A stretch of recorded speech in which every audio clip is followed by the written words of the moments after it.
যুদ্ধবিরতির সম্ভাবনা ছাপিয়ে গাজায় ইসরায়েলি আগ্রাসন চলছেই। মঙ্গলবারও গাজার আল মাওয়াসি শরণার্থী শিবিরে ইসরায়েলি সেনাবাহিনীর হামলায় বেশ কয়েকজন নিহত হয়েছেন। নেতানিয়াহু বাহিনীর হামলার মুখে গাজা সিটির জয়তুন হাসপাতালের কার্যক্রমও পুরোপুরি বন্ধ করে দেওয়া হয়েছে।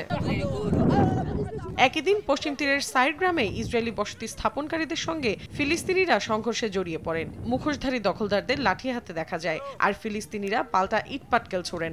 ইসরায়েলি মানবাধিকার সংস্থা জানায়, হামাস ইসরায়েল যুদ্ধে পশ্চিম তীরের বসতি সম্প্রসারণ এবং সহিংসতা বেড়েছে আশঙ্কাজনক হারে।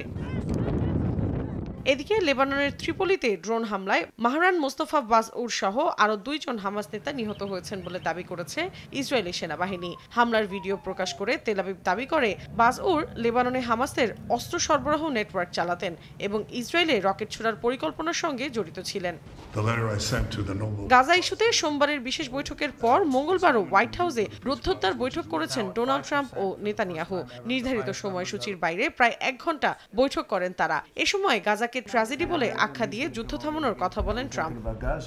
জবাবে নেতানিয়াহু বলেন, অবরুদ্ধ উপত্যকায় ইসরায়েলের অভিযান এখনও শেষ হয়নি। জিম্মিদের মুক্তি, হামাসকে নিশ্চিহ্ন করা এবং গাজা দখলই এখন প্রধান লক্ষ্য বলে স্পষ্ট বার্তা দেন তিনি। এই 2 নেতার ওই বৈঠক থেকে খুব কম তথ্য প্রকাশ পেয়েছে বলে জানিয়েছে কাতার ভিত্তিক সংবাদ মাধ্যম আল জাজিরা। ফলে রুদ্ধদ্বার এ বৈঠকে ঠিক কি আলোচনা হয়েছে তা এখনও স্পষ্ট নয়। বৈঠকের আগে মার্কিন প্রেসিডেন্ট ডোনাল্ড ট্রাম্প জানান, গাজা ইস্যুর সমাধান চান তিনি।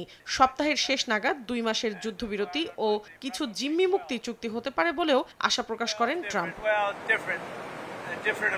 এদিকে লন্ডনে অবস্থানরত ফরাসি প্রেসিডেন্ট ইমানুয়েল ম্যাক্রো জানান, গাজা যুদ্ধ অবসানে জরুরি যুদ্ধবিরতির পাশাপাশি একমাত্র টেকসই সমাধান হলো ফিলিস্তিন রাষ্ট্রকে আনুষ্ঠানিক স্বীকৃতি দেয়া। মৌসুমী সাথী, সময় সংবাদ।